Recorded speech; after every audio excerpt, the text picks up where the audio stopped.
This evening, we are joined by 5 poets: Carolyn Kreiter-Foronda, Bill Glose, Edward Lull, Kathy Smaltz, and Ron Smith, all of whom will read selections of their work from the Poetry Society of Virginia's Centennial Anthology. Tonight's program is made possible with the generous support through the Carole Weinstein Endowment for Virginia Authors of the Library of Virginia Foundation. The Carole Weinstein Author Series supports the literary arts by bringing both new and well-known authors to the Library of Virginia. This series focuses particularly on Virginia authors and Virginia topics across all genres. We're so very grateful, as always, for the support of Carole and Marcus Weinstein, their support of the library and this program. So thank you, Carole, and it's great to see you here tonight. For that, let me welcome Carole Weinstein to introduce tonight's authors. Carole.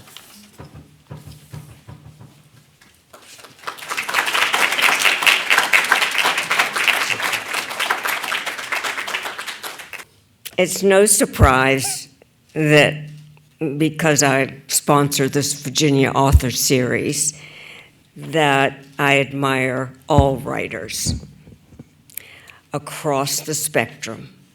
Fiction and its widespread branches of romance, drama, science fiction, gothic horror, YA, and so many more. Nonfiction and its equally widespread branches of history, biography, memoir, travelogue, journalism, and so many more.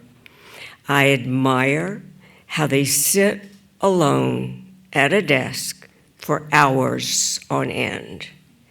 Their self-discipline, their frustration, their self-doubt, and their often fruitless search for a publisher. That they can work so long and wait so long, and even if successful, earn a pittance, less than minimum wage, no doubt. What compels them to keep on writing? As admirable and awesome as all that is, I can conceive of it. I mean, I'm one of those people who, when I write, even if it's an email, I've got to go over it and over it and over it. And so I understand what compels people to write. But I am completely intimidated by poets. How they can take a wisp of inspiration and weave it into a poem is beyond my ability to imagine it. Which is why I'm not going to say another word, and I'm going to turn all this over to the poets who are going to read to you tonight from this amazing new Centennial, 100 years collection of poems by member poets, alive and some not alive but still remembered. So enjoy the evening. I think you've got a program, so you sort of know who's first, and Bill will take it over from here.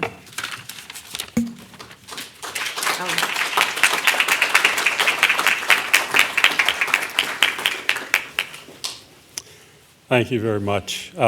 One more thing I would like to say about the anthology is that they have it here in the Library of Virginia bookstore. So if you don't already have a copy and you want to pick one up, it is right there. So a lot of the poetry that I do, I end up revising it and taking it with me out on the road on my morning walks or runs to run it over in my head time and time again until I get it right. And as I do that in the early morning hours, a good deal of them have something to do with the night sky, as does this one, Dark Matter. Nights when black swallows the moon, gulps down crescent bit remainders reflecting another continent's sun. Emptiness of space yawns into lungs like comets cresting event horizons. Streaking tails stretching as they slip into black holes. Copernicus once spurned religious doctrine to proclaim Earth spun round the sun, not the other way around. Now he ponders dark matter, an all-encompassing power impossible to scoop up and study in labs. A kind of faith, the way minds fill in what eyes can't see nor hands grasp. The heart, believing invisible energy rules our world, spins its axis, pushes its orbit round a star we hope will rise again tomorrow. And as we grow older, we rely more and more on medicine to get us through the day. And so for anyone who has to have a pill caddy help them keep things organized, I think you might be able to relate with this. This is called Things Left Unsaid. What I meant to say this morning, as you divvied pills into a plastic case with slots for days of the week, was that sparkles dancing on your cheek, light reflected from the sun catcher in the window, reminded me of our trip to Pennington Gap, that steep drive up the mountain, nosing through clouds till we kissed the very blue of heaven. Those were the days of yes, when we looked past strangling vines of kudzu to notice the rock face of a grandfather speaking from a wall of slate, his shadowed mouth a cupful of promise. No wonder we stopped at the glass studio whose sign advertised lessons. Fearlessly, you plunged your dye-dipped gather into the kiln's glowing heart, furnace hot enough to transmute bone to chalk. When you blew into the spinning rod and molten glass expanded into a silver-streaked globe, I could tell you believed anything was possible. That is what I meant to say this morning, but didn't. Gazing absently at your hands as each pill plunked into its proper bin. So those two appear in the anthology. And for the last one, I'm doing something that came from Postscript to War. So I was in the Gulf War and part of the 82nd Airborne, part of the invading force into Iraq. And as the wars kept going, I wrote this poem to try to encapsulate the feelings that soldiers bear. It's higher math. 1 + 1 is 2. 2 + 2 is 4.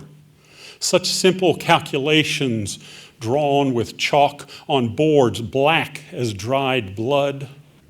Tar-choked lessons that taste like ash once you realize that 1 + 1 can equal 1,000,000.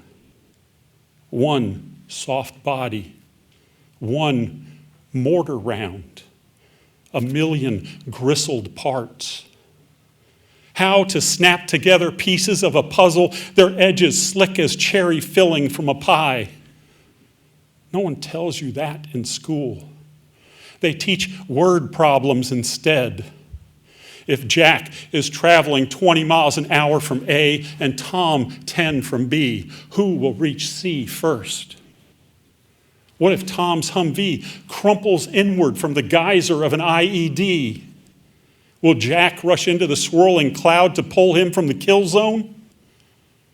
If Tom has 2 arms and Jack picks one up from the dust, how many does Tom have left?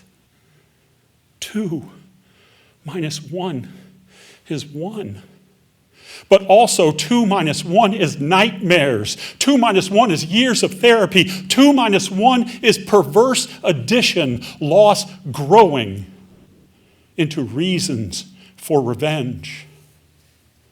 1 out of every 5 bullets is a tracer round in a machine gun's belt. Laser-limbed line segments that streak from your position to the sandstone rooftop.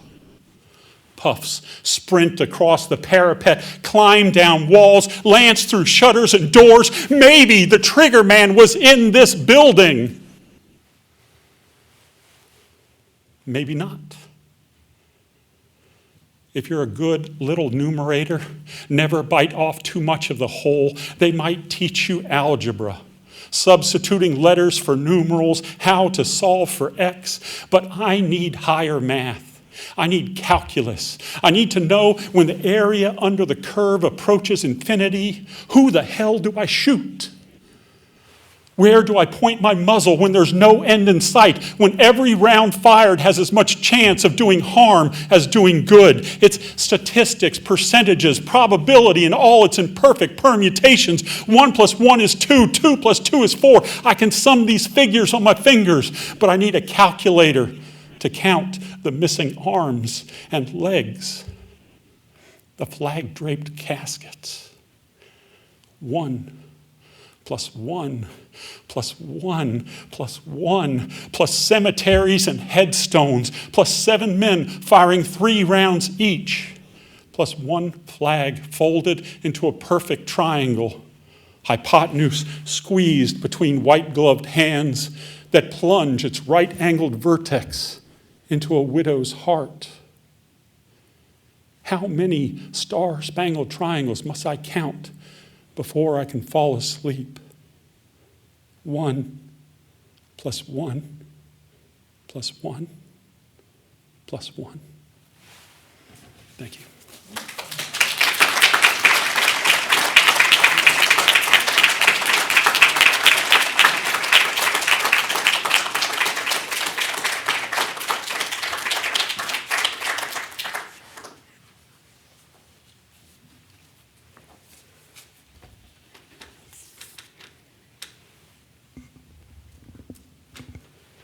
Good evening. My first poem comes from my collection Pieces, and the title is If.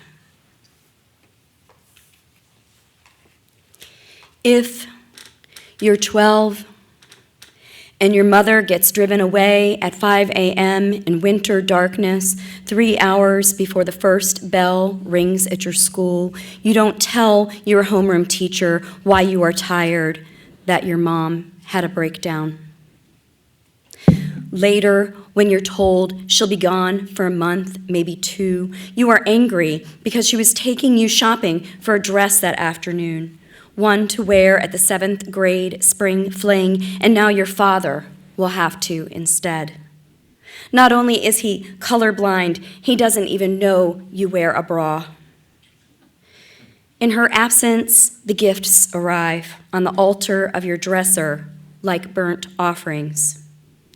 Ceramic bowl, good place for earrings, painted horse, knick-knack on your shelf. As therapy, Mom takes arts and crafts like it's camp, sends trinkets home with your father who visits on Saturdays. You tell him you want to go too. You insist, so he takes you. The elevator goes high. Your stomach goes low. Padded walls, blue cushion foam, doors ping. You step out, meet beige walls. Sedative 1. Then the orderly walks her to the lounge where you sit on the edge of a frayed couch. You see right away she's on a high dose of lithium. Sedative 2. This is, in fact, not your mother at all, this woman whose glass eyes don't blink, whose smile is vacant. She even walked into the room all wrong, glided like a holograph or a flat paper doll moved by the hand of a child. You wish you could give her a Marlboro gold filter or shove her straight in the chest and yell, "Wake up! Where are you?" Your father is sorry, he said yes, you could come. For it's scary to have a crazy mother who yells into winter darkness and throws table knives into the snow, who sees what's not there, but it's far worse for her to see you who are there, but not see you. Not at all.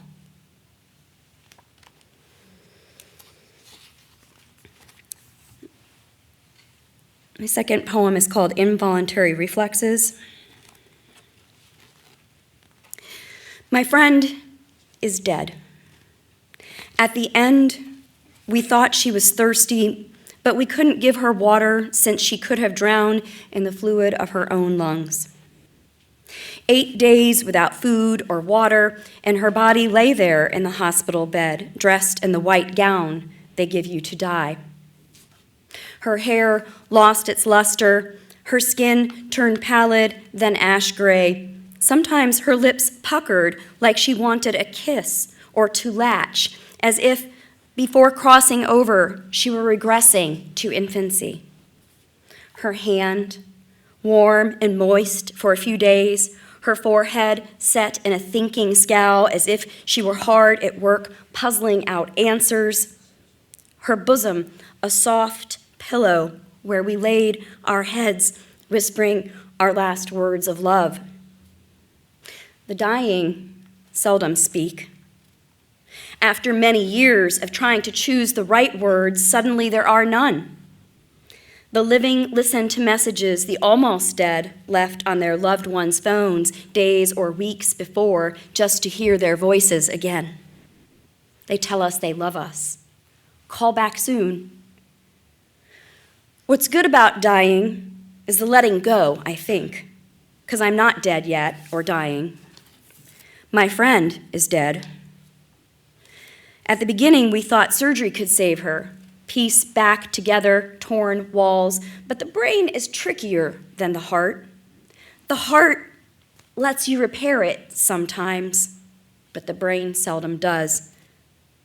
Her brain grew into a maze of twists and turns, dead ends, shredded pathways, tangles.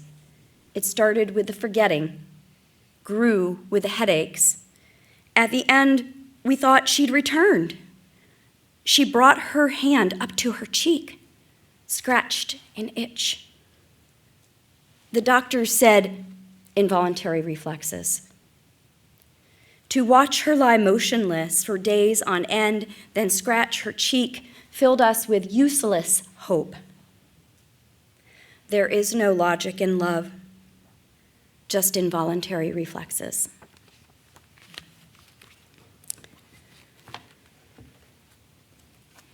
This next poem is an ekphrastic poem.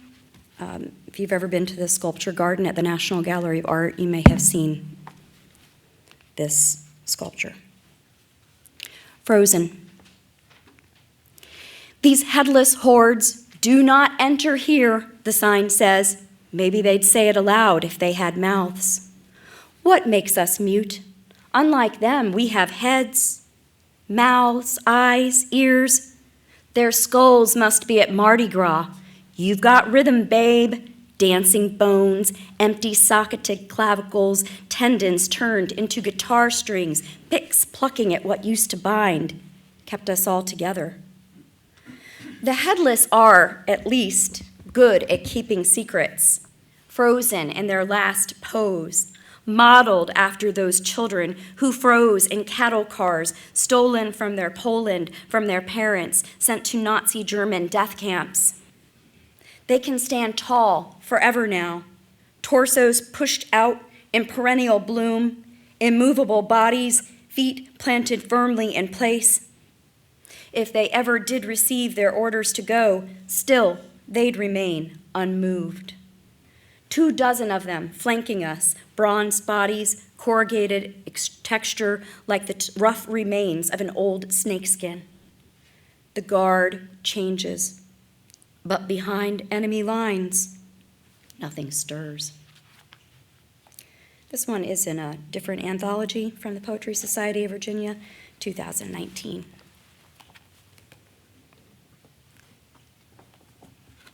Roosevelt Lake is in the Centennial edition, that you can get at the bookstore if you'd like. Quiet on the lake this morning, marshy grasses thick at its shore where water laps against the weed-choked bank.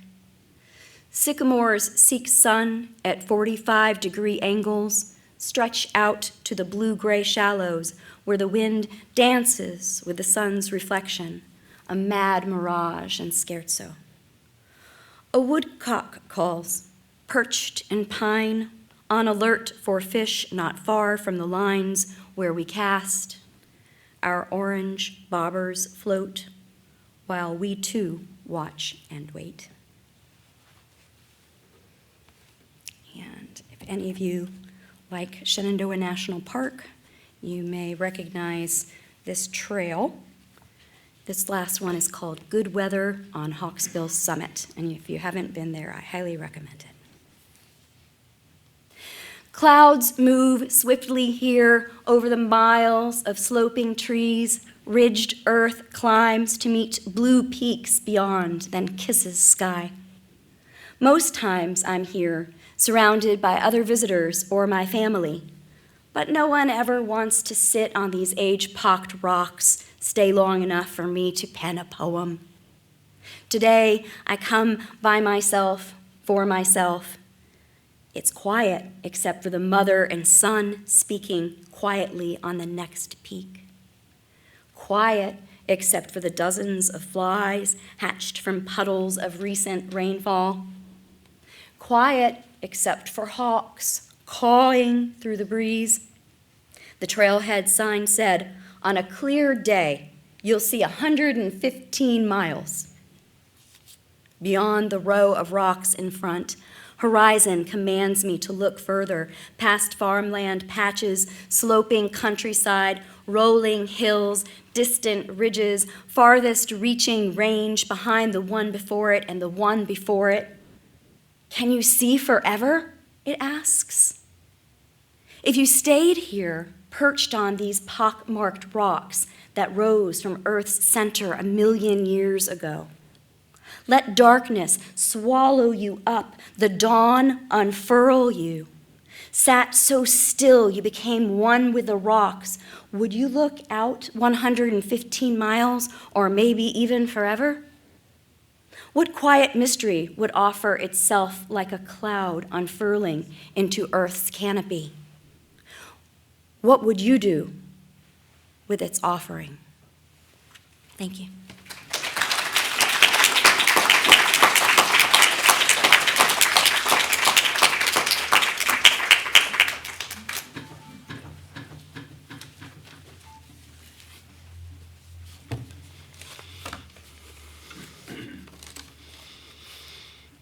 I have 5 poems listed here. I'm going to read the first 4 and save the other one for a later moment, I think. Or not, we'll see. This is called Declaiming.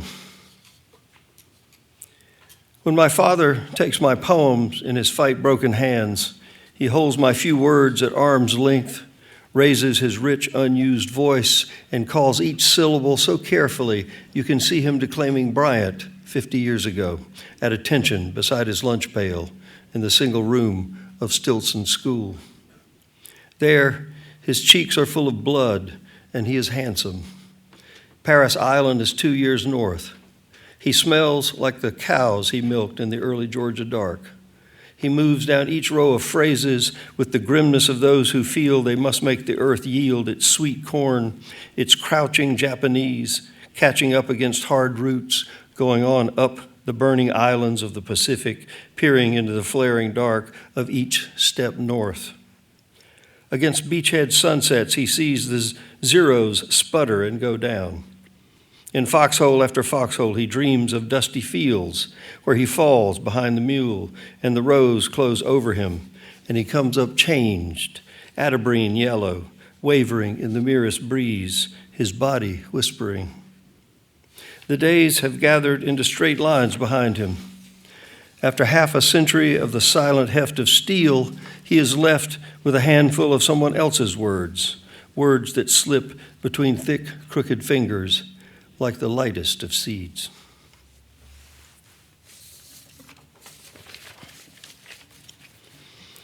I think the asterisk here is wrong, by the way. I believe my the first three I'm going to read are in the anthology. I'll check it in a minute. This one's called A Photograph of Jesse Owens at the Gun. You're to imagine a black and white photograph from the Berlin Olympics in 1936. This is dedicated to three poets who gave me some feedback, especially to Dave Smith, who finally convinced me to put something in I didn't want to put in. Anyway, photograph of Jesse Owens at the gun. Beneath a puff of white gun smoke, a man the shade of cinders has risen from between white lines at an angle sharp with speed.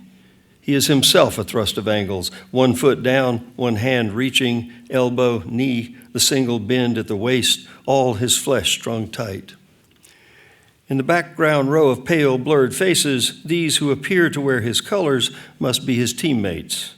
We can tell only that they do not seem to cheer. Behind them, the tears of Berlin mass into gray clouds. All the races of 1936 are stopped inside this black frame. The man whose captured body pulls us to the wall cannot reach the tape, his form caught here in the rough shape of the swastikas that fly in the corner. Nothing moves, nothing changes. We stare and stare. This next one's a different kind of poem. Its title now is It's Ghostly Workshop. For a while there, it was called Advice to My Grandson. Now it has a head note. It's still Advice to My Grandson, but the title is It's Ghostly Workshop. Remember the memorable and let the rest go. Of course, some part of everything is memorable. Savor the detail and the barbarous language it insists on speaking. Befriend all words. Never fail to eavesdrop on the exotic or the eternal. Force conversation with the transient. Every now and then, empty what we are pleased to call your mind. Let a cool wind blow through. Seal it with solitude. Open it to featureless horizons. Yes, a Roman cistern or flat ocean where no one, not even you, exists. A long walk on an abandoned railroad track can do the trick. It goes without saying you must keep your mouth shut and always go alone. Call it meditation if you like. Entertainment? Never mindless entertainment, a form of desperation, highly addictive. Let all your entertainment be mindful. Monitor cumulus crossing the blue, now Australia to Iceland, now Rushmore to Matterhorn. Study the sky a little each day, and yes, often at night, but ignoring constellations, if you can, making your own and sweeping them away like sand painting. Better star and stark nothing than centaurs and liars. Never take the image of a thing for the thing, photo for face, landscape for the land. Remember always that perception is more than half creation. The mind's no projection screen, transforms what it receives, shuffles what's transformed, makes of sunlight and synapse what the eye has no rod, no cone to encounter, that plain vision is visionary. Too much time on your hands is the mantra of the miserable. Shun such judges. Kill cliches in their cradles, they grow to monsters. Let others think outside the box they have hammered for themselves. Build no box to begin with. Know what everyone knows is not knowledge, but preference of belief. No more the truth than the shade is the shade tree. Observe how abstractions self-assemble to frame and shingle what the frightened head thinks it needs for shelter. Have faith in the truth and its hermitage, its ghostly workshop. Close your mind like a hand on the handle of each handy fact, but never forget an occupied hand can't grasp the new. Don't wheel too long nor grip too hard what you take for truth. Be always prepared to let it go. Let it go.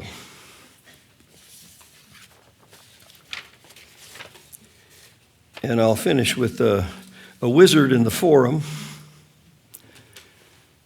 It has a head note, March 9th, the blessing of the motor vehicles.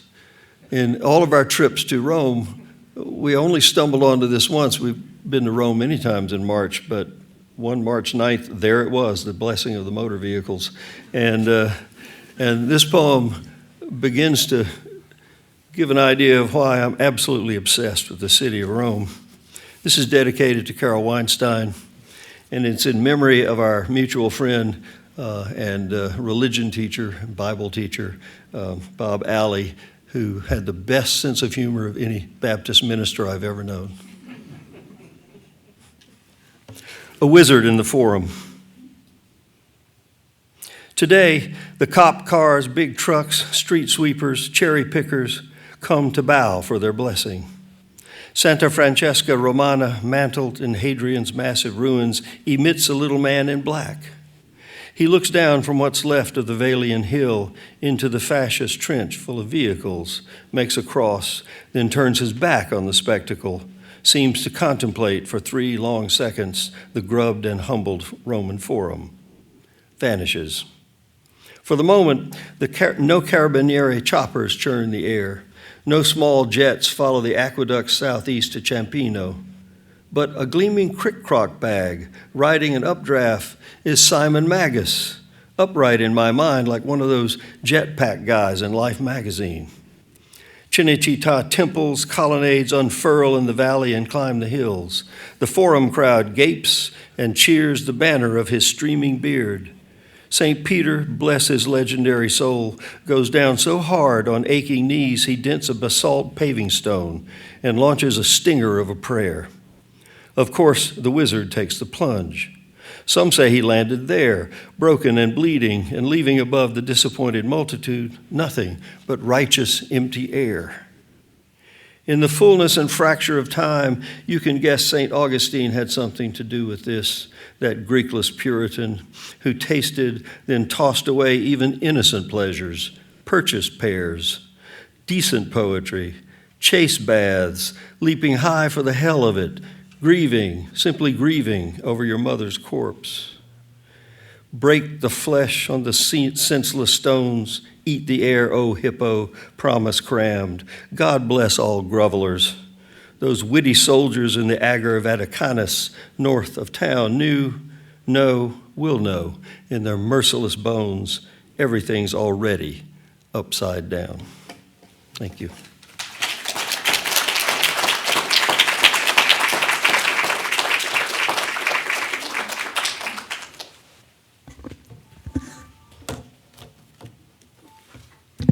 I want to begin by thanking the Library of Virginia and Carole Weinstein. We're so appreciative, and also Anne McQuarrie for everything she did to help organize this event. Working with her was a pleasure.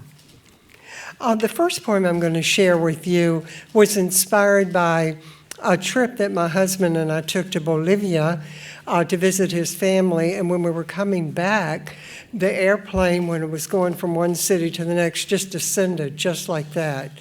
And I've suffered from tinnitus, ringing in the right ear ever since then. This poem deals with that.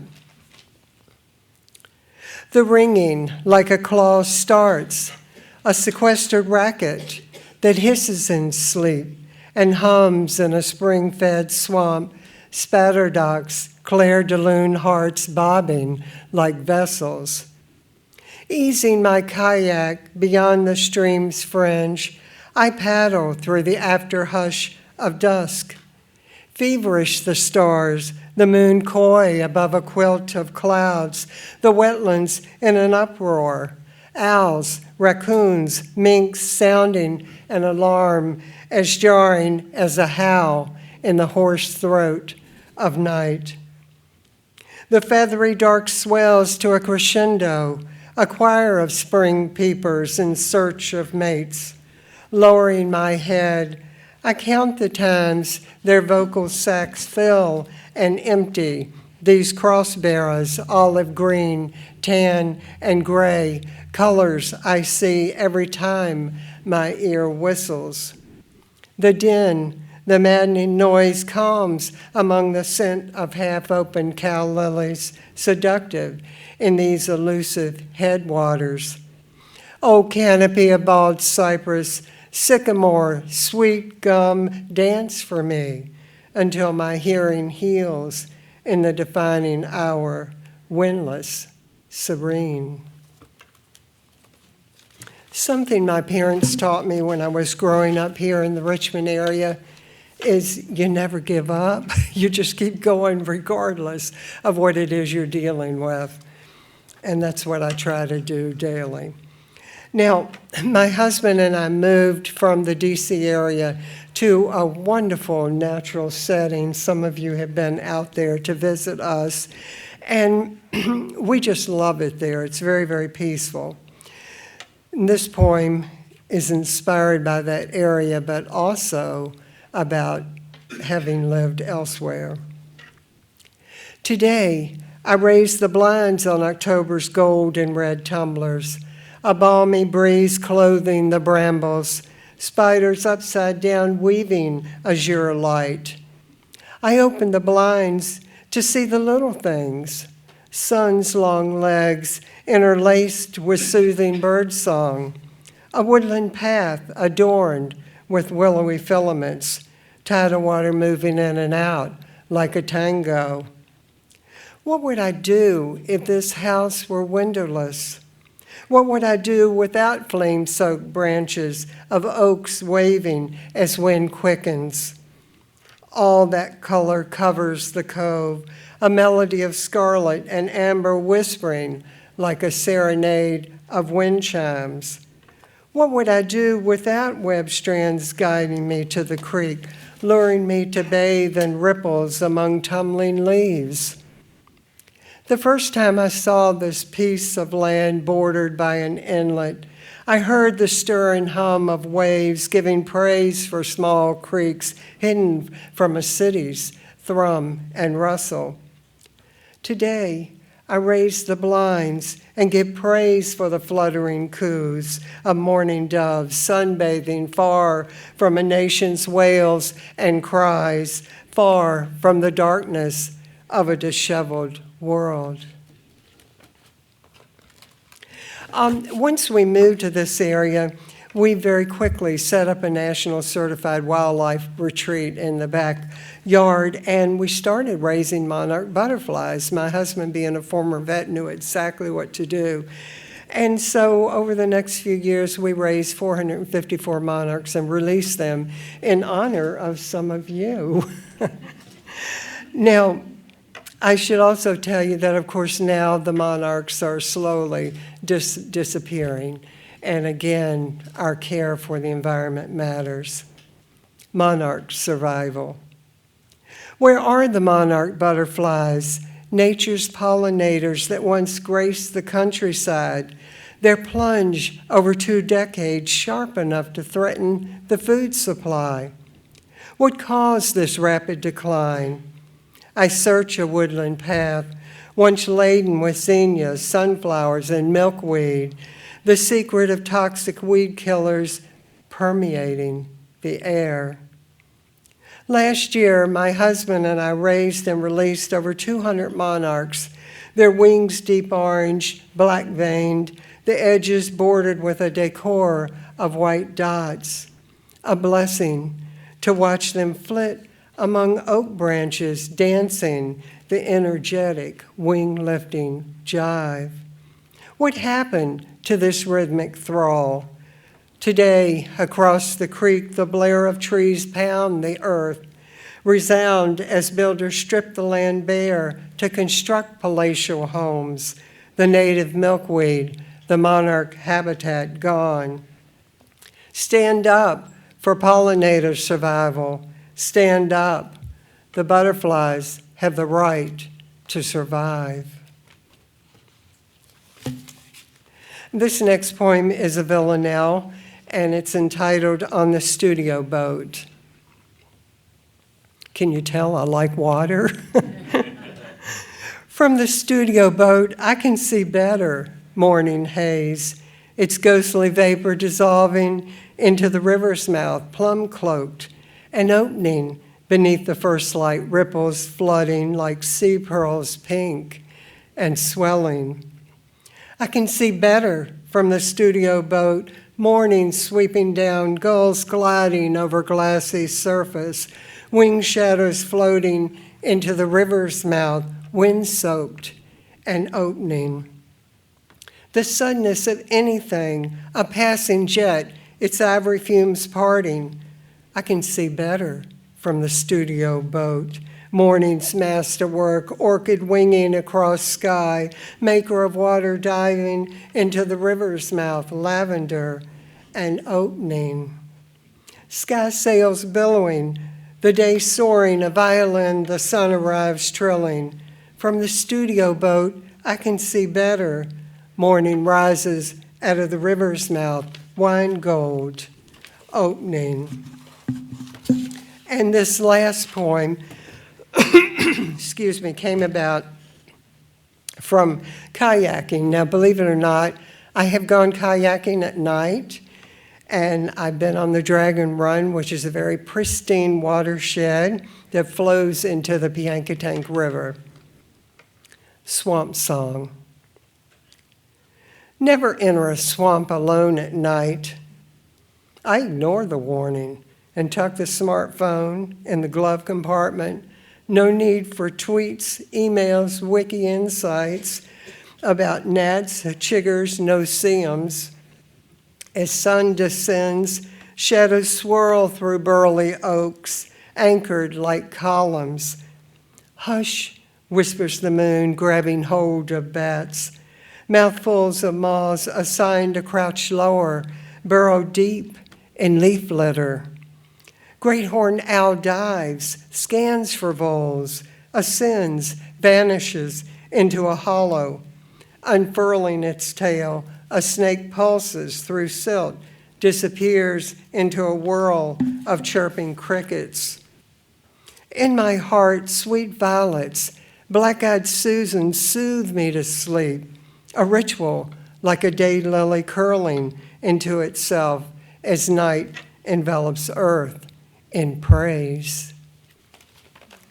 And our next reader, thank you. Our next reader is Ed Lull. He was a wonderful president of the Poetry Society, and also I worked with him and with Sophia Starnes on the Anthology, and it was a delight. We never had one disagreement. Right, Ed? Thank you.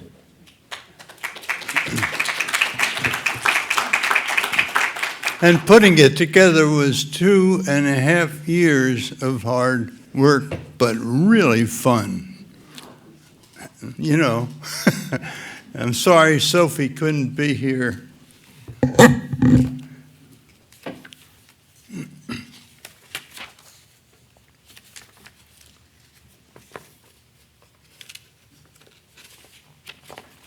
My first poem is thoughts and reminiscences as I take a stroll down the Duke of Gloucester Street in colonial Williamsburg, where giants walked. A stroll on this historic street provokes an awesome sense that here they met and talked. The sunlight filters through majestic oaks as reverently I walk, where giants walked. We call them patriots of times long gone, Virginians all, they shared a common dream. Their forebears set a standard whereupon the sins made freedom their enduring theme. The capital from 1699 for 80 years through peace and joy and fear, this city, Williamsburg, remained a shrine of liberty, evolving year by year. As foreign rule increasingly inflamed the spark of revolutionary thought, Virginia's leaders forcefully proclaimed they would not be bullied nor be bought. When Jefferson and Henry, Mason, Bland, the Washington, the Randolphs and the Lees, and Harrison and Braxton were on hand, the city hosted greatness, freedom's keys. Resounding oratory filled the air, the Capitol intense with fervent sound. Debate resumed at Raleigh's Tavern, where the seeds of freedom fell on fertile ground. The risks were high, but passion for their goal defeated fear that lesser men sustained. They found a union with both heart and soul, a gallant victory that brave men gained. This sojourn down Colonial Promenade recalls for me how these men earned renown, commitment to their cause, and faith in God, where giants walked in Williamsburg, their town.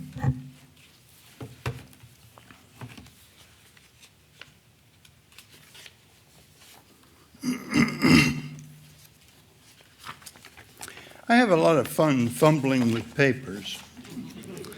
I thought I had it beat this time, but not entirely. Midwinter Encounter. Loose driveway stones crackled under tires as I approached my garage, biting cold and dark as tar. High beams illuminated the garage door and newly trimmed vitex bush. My vision fastened on the bulky object on branch stubs at eye level and motionless. It was an owl, wings folded, unruffled by my presence or being on stage in the spotlight surrounded by blankness. Emerging from the car, I stood still, exchanging stares with this regal creature. A large head, flat face, and glistening eyes, and short, hooked beak sat atop a hawk-sized body with speckled brown feathers. Although I have heard owls at night, I have never seen one up close. I stood a dozen feet away like a statue, my sense of awe growing. Suddenly, his head swiveled as if on a well-oiled bearing. Nothing seen, he resumed his curious gaze. What thoughts danced behind those blazing eyes? What instincts assured him I was no threat? This marvelous bird remained placid until garage door creaking broke the spell, disturbing the equilibrium of the encounter. I experienced a strange sadness when, with whirring wings, he vanished into the night.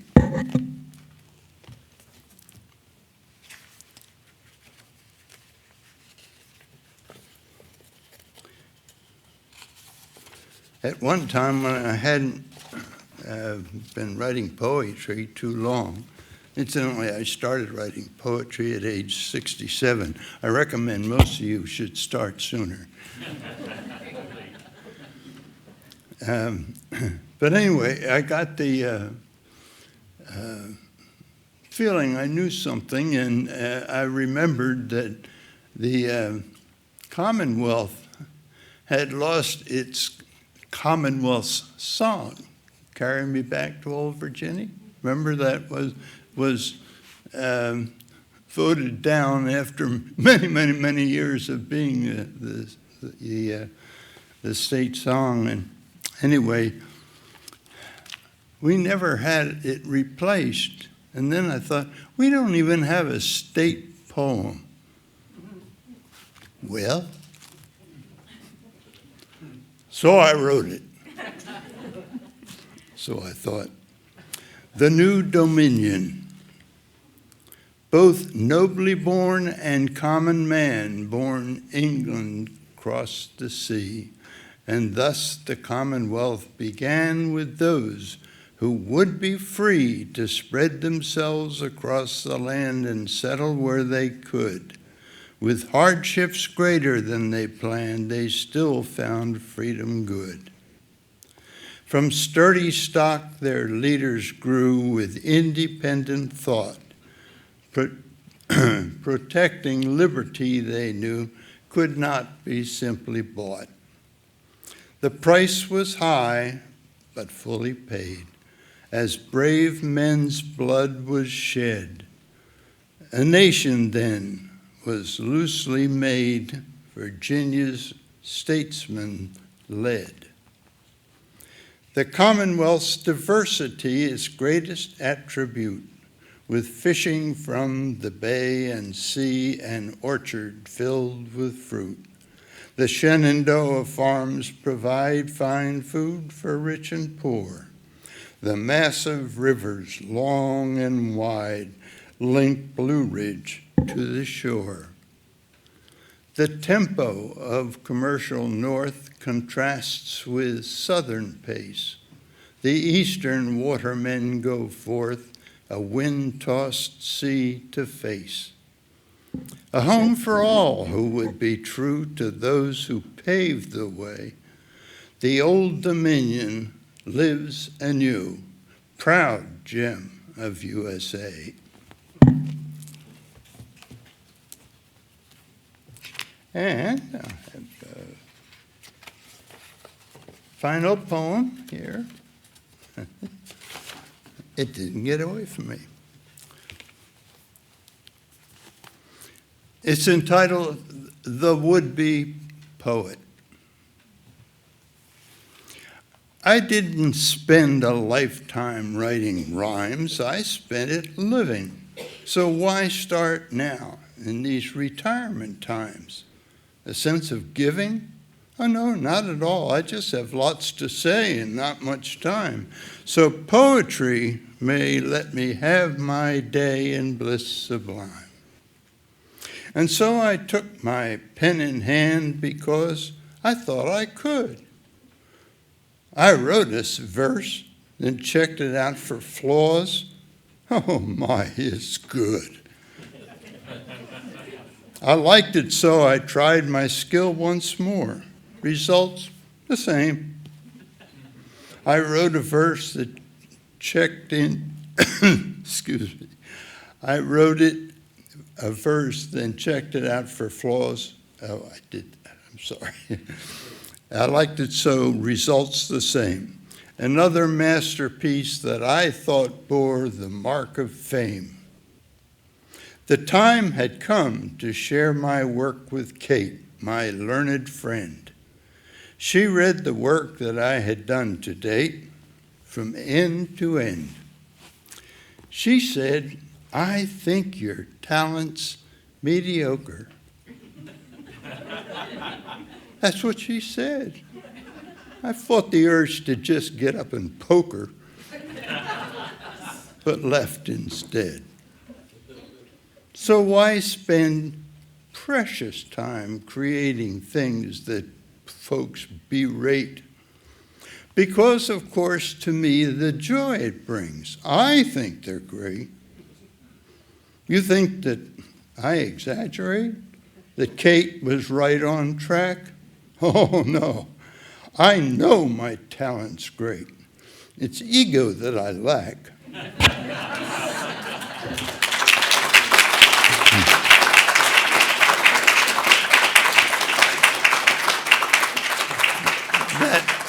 That's the presentation poem part of this. But before we get to the next part, does anyone have questions for any of it? Oh, do you want to do that before we do the craft? Okay, You, we yeah. can do that. Well, I don't think we do. Oh, okay. So, We can move on. We're each going to spend just about 3 minutes or 4 minutes talking about how we craft a poem, or I like to say, how do I chisel it to perfection? Now, I'll tell you what happened to me when I was working at George Mason University getting my degrees. My poetry mentors insisted that we revise constantly, and there were times when I would have 100 drafts before I was willing to submit the poem for publication consideration. But I'll tell you what, it has helped not get a lot of rejections, so I still revise. What do I rely on? The musicality. When I lived in the Richmond area growing up, I was training to be a concert pianist. And sadly, the night before I was ready to give my solo concert for the whole Richmond area, my piano teacher up and disappeared. And I was devastated. But again, we don't give up, no matter what the challenge is. So what I did was I started writing poetry. I also worked as a youth page correspondent. Do you all remember the Richmond News Leader, the afternoon newspaper? Yes, I worked for them when I was in high school. And that helped me learn about concision. And the music, studying, my piano playing, helped me with the musicality. So I focus on using internal rhyme. A single line of poetry can contain multiple words. And sometimes, for example, in the poem Tinnitus, one of the lines reads, "The after hush of dusk," that partial rhyme. Alliteration, of course, I don't want to call attention to it, so I repeat the initial consonant sound 2 times a lot of times rather than 2 or more times. On the studio boat, the villanelle that I read to you, I have an example of alliteration in gulls gliding. In rhyme, now the entire word doesn't have to rhyme, just as I did, and on the studio boat, I had partial rhyme at the ends of the lines so as not to call too much attention to itself, but yet it enhances the musicality. Diction and word choice is extremely important. In Tinnitus, I chose the words spatterdox, clair de lune hearts bobbing like vessels, rather than saying spatterdox moonlight hearts bobbing like vessels. Listen to the difference. That French clair de lune is very musical. Figurative language, I sometimes use metaphors or similes, as many of my poetry friends do, bobbing like vessels. Personification, now this I love. It's a poetic device, of course, where animals, plants, or even inanimate objects are given human qualities. Listen to this. O canopy of bald cypress, sycamore, sweet gum, dance for me. And we've seen yesterday, our trees were dancing, the leaves. It's just beautiful in a natural setting. Now, in conclusion, these are only a few of the devices that I use to shape the poems so that they're multi-layered and evoke thoughts and feelings as well as a reaction from the reader. In essence, a well-chiseled poem is more likely to reveal a new perspective previously unperceived by others. Thank you.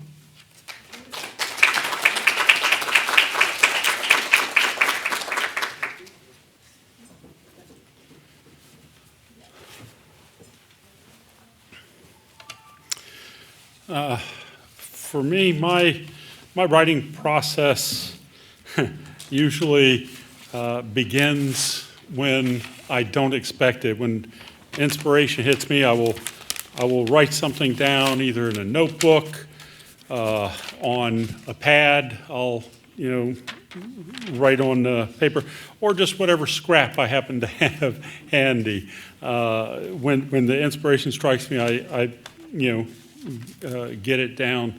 And I tend to write the beginnings of my poems in longhand, I love having a pad of paper there and just getting down whatever thoughts cross my mind. I tend to get a lot more than what I need onto the page. I spill out a lot of words, and once it starts to feel like it's getting out of hand, that's when I move to the computer to try to grant it some sort of cohesion. That's also when I try to figure out what form works best for the poem. Carolyn did a lovely villanelle before, and it takes a lot of work to get that structure to work. And sometimes when you look at something, you can see either something that will work well in repetition, or however you can envision it. That's when you start to figure out the form. So I don't go into it at the very outset thinking of form. I think of the poem first and get my thoughts and feelings down, and then I start to shape it. And then, of course, as with Carolyn, comes the editing. I edit and edit and edit, and I go through so many versions. There's I can't think of who said this, but there's a great quote that says, when something can be read effortlessly, great effort went into its writing. And that's the truth. You work and you chisel and you just keep cutting away at it to try and get it to be the best piece it can be. And when someone reads it, it sounds natural. It just sounds like it just came out of you. But so much goes into getting to that point. I'm very particular about my word choice. This quote, I do know, it came from Mark Twain, or Samuel Clemens if you prefer. The difference between the right word and the almost right word is the difference between lightning and lightning bug. And, so if you're off just a little bit, you'll know it. Something won't sound right. And when you finally do get it to go from lightning bug to lightning, when you get that little bit shaved off and it's just right, you can feel that as well. Because in poetry, rhythm is just as important as the text. Carolyn was saying the lyricism of it. I see it as, music and lyrics. And getting the right feel to it is critical. Not just the best words, but the best possible combination of words, and to get them to lyrically convey an emotion, an image, or a thought. So the last thing that I do, and I do this quite frequently, I alluded to it when I mentioned the first poem, Dark Matter, but I will print my poem out in large font, and I'll put it in a little plastic protector, and I'll take it out with me on my morning walks, and I'll go over it again and again. And as I do, as you read anything aloud or recite anything, you find yourself shaving off a word here or there, changing something, because it doesn't sound right to your ear. And if it doesn't sound right to your ear, the same thing will occur for the reader. Higher math, when I first got that into a form where I thought it was good to go, it was probably 4 pages long. And so I was taking that out on my morning walks, and I was reciting it, and people were looking at me funny, and I was, just kept working on it until I chiseled it down to what I thought was the best form. So that's the basics of my process. When I say edit and edit and edit, that can, sometimes you can get all of that in a short time, and sometimes it can go on for years until you really feel like it's the best it can be. So thank you.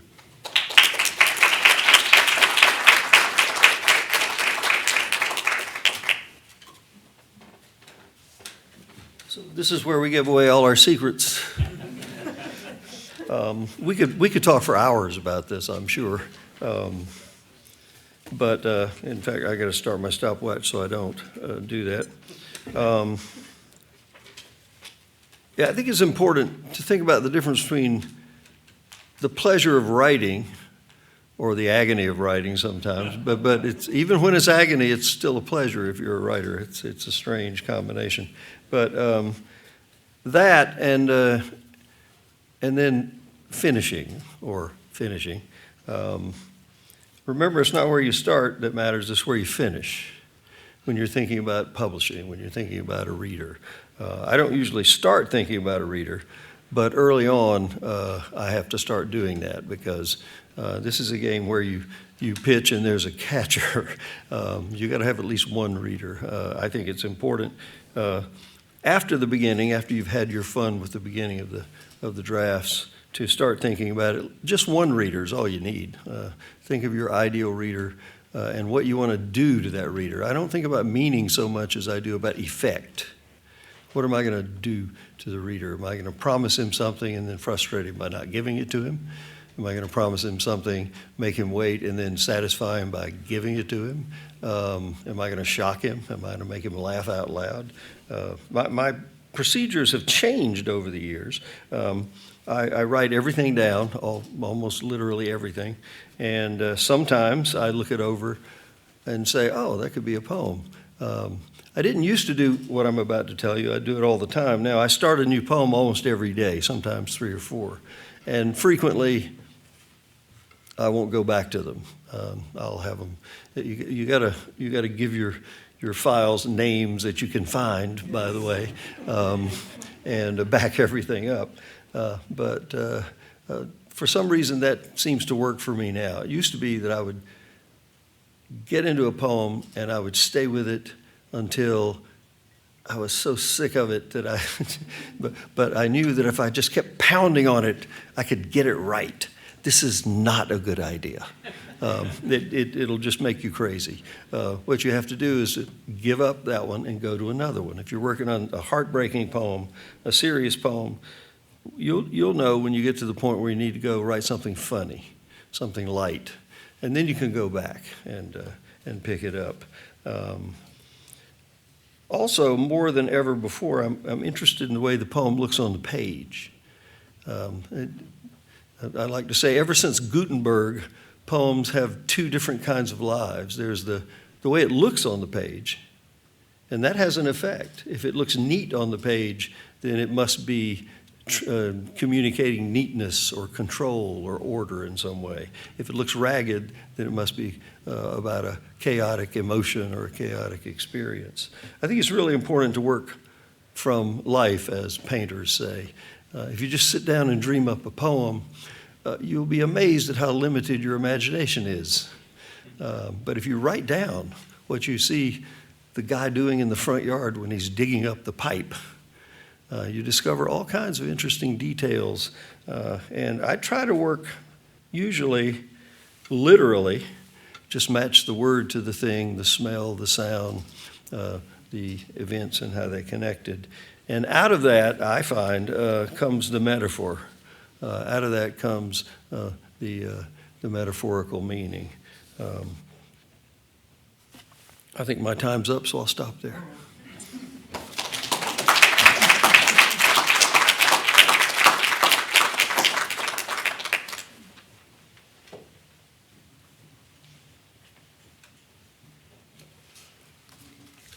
I thought this part was going to be a little bit more of a panel, so might talk a little bit more like a panel member would. Just preface with that. I think a lot of what's already been said, I'd like to piggyback on. A lot of what Bill said, I resonated with that, and I'll just say that I do the same kind of thing where I spill everything onto the page, and then I have to go back and I have to craft it. I craft it similarly as well. I don't go on walks and take my poems with me, but I do read them out loud, and that's how I figure out where the parts of the poem have the most energy and where they don't. And this started for me probably about 12 years ago, I started going to open mics to do this. Now, you might think that's really strange because I'm taking my first drafts out to open mics, but this really works for me because I have an audience. I have, as Bill said and as Ron said, readers, and I can kind of tell when I'm reading it, again, where it's getting caught and where it's not. So then after I do that, I go home and I usually type it up. I'm usually reading at these open mics from my journal. I'm reading my handwritten drafts. And I find this thrilling. It's one of the most daring things I do. That tells you I'm a very exciting person, right? But it really is because, for me, that's where I birth the poem. And a lot of people at open mics are reading from their published works. That's boring to me. I don't want to read my published works, my rehearsed pieces at an open mic.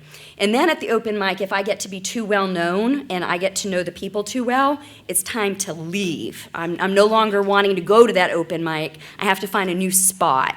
And partly that's because I become more inhibited.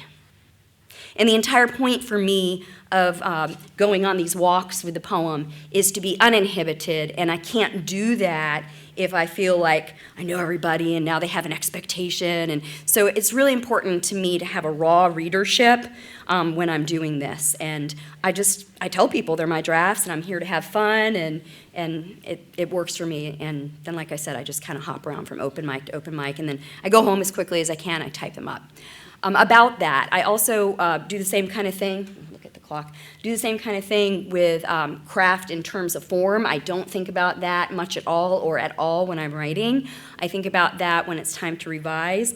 I don't know how to turn off and don't tell me because it actually works for me. I don't know how to turn off the capitalization feature in Word, where when you're typing it and you go to the next line, it automatically capitalizes that line. This is actually great that I don't know how to turn it off, which is why I don't want you to tell me, because it forces me to revise line by line. I don't like to capitalize my lines after my first line in a stanza, and so I purposely go back and I lowercase it. It feels like the biggest accomplishment in the world. I have now lowercased the letter, right?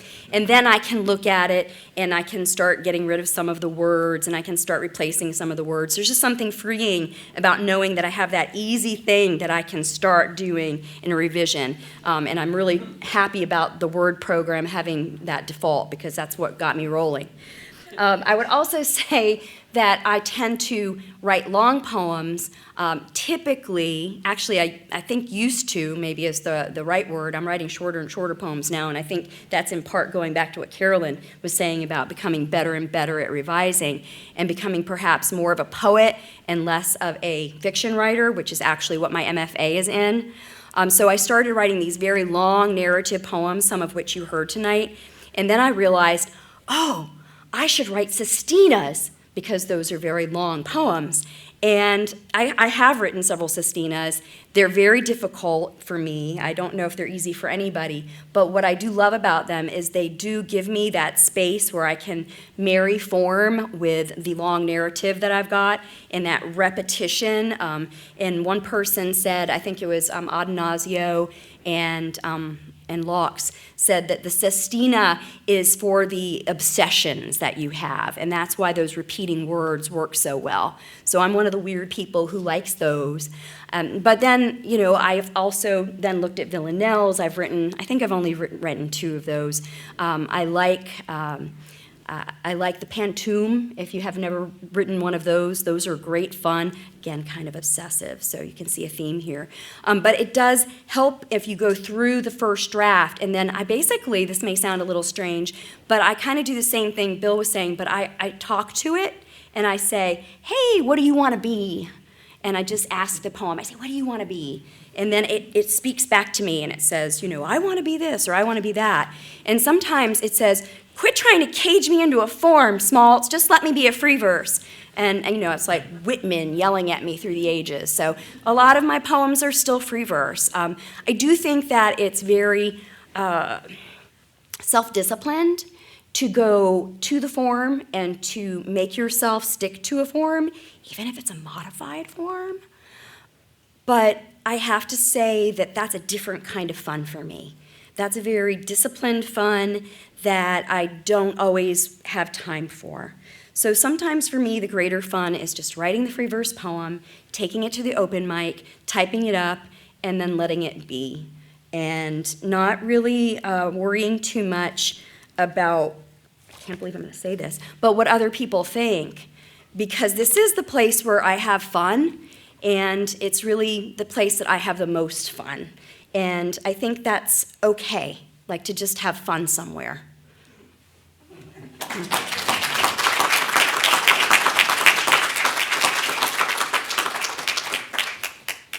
Step on anybody's feet.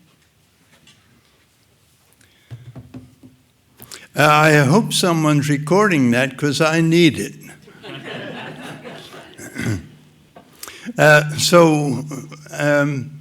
When I decided I wanted to do something in retirement that I would enjoy and could continue for a period of time, I decided, well, you've always enjoyed just writing stuff, even though it's just business stuff or reports and stuff, but not creative writing.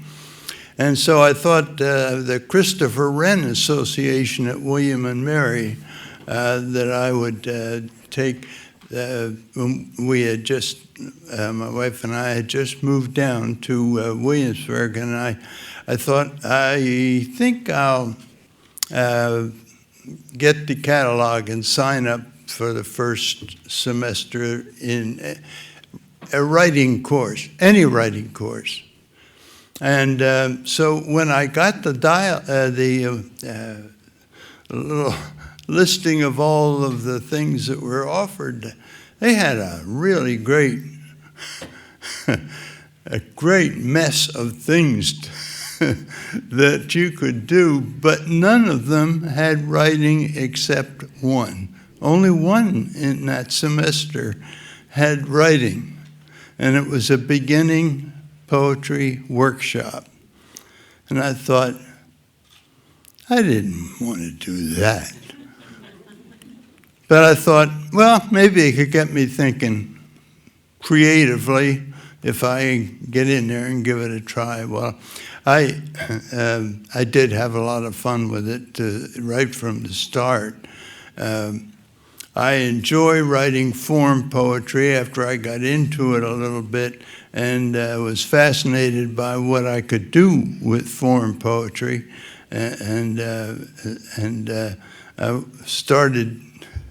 I thought maybe recording little things about how to write, how you should write form poetry, and wasn't long after that I published a book, Creating Form Poetry.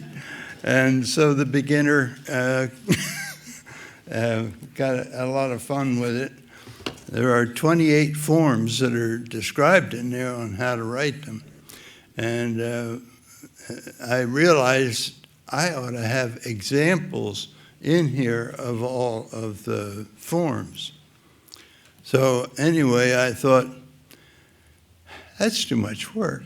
If I have to go looking for someone who is noted for writing clear hue poems or haiku or whatever, and then probably have to pay something for the rights to